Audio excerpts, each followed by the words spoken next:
सभी भक्तों को नाग पंचमी की हार्दिक शुभकामनाएं। सावन मास के शुक्ल पक्ष की पंचमी तिथि को नाग पंचमी का पर्व श्रद्धा और भक्ति से मनाया जाता है। इस दिन नाग देवता की पूजा करने से सर्प भय समाप्त होता है और सुख समृद्धि प्राप्त होती है। आज हम सुनेंगे नाग पंचमी की पौराणिक कथा, जो बहुत ही प्रेरणादायक और चमत्कारी है। पुराने समय की बात है।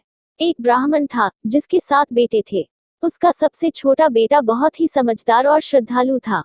एक दिन जब वह खेत में हल चला रहा था, तो हल की नोक से अनजाने में एक सर्प के बच्चों को चोट लग गई।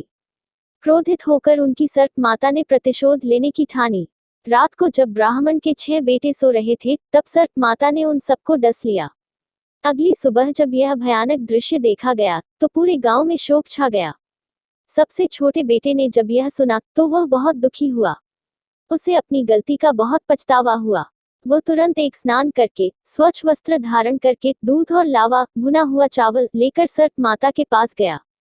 उसने हाथ जोड़कर सर्प माता से क्षमा मांगी और विनम्रता से कहा, हे नाग माता, मुझसे अनजाने में अपराध हुआ है, कृपया मुझे क्षमा करें और मेरे भाइयों को जीवन दान दें।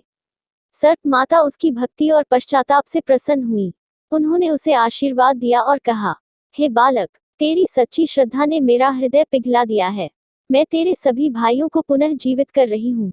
और चमत्कार हुआ, उसके सभी भाई जीवित हो उठे। तब से यह परंपरा बन गई कि श्रावण मास की पंचमी को नाग देवता की पूजा की जाती है।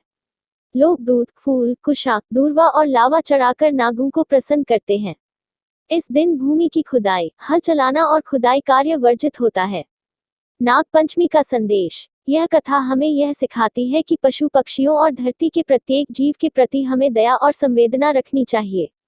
साथ ही अपने अपराध को स्वीकार करना और पश्चाताप करना भी महानता की निशानी है। जो भक्त श्रद्धा से नाग पंचमी की कथा सुनते हैं और नाग देवता की पूजा करते हैं, उन्हें सर्प दोष से मुक्ति मिलती है, संतान सुख प्राप्त होता है और घर में समृद्धि बनी रहती है। ओम नमः नागाय। आप सभी को पुनः नाग पंचमी की शुभकामनाएं। जय नाग देवता।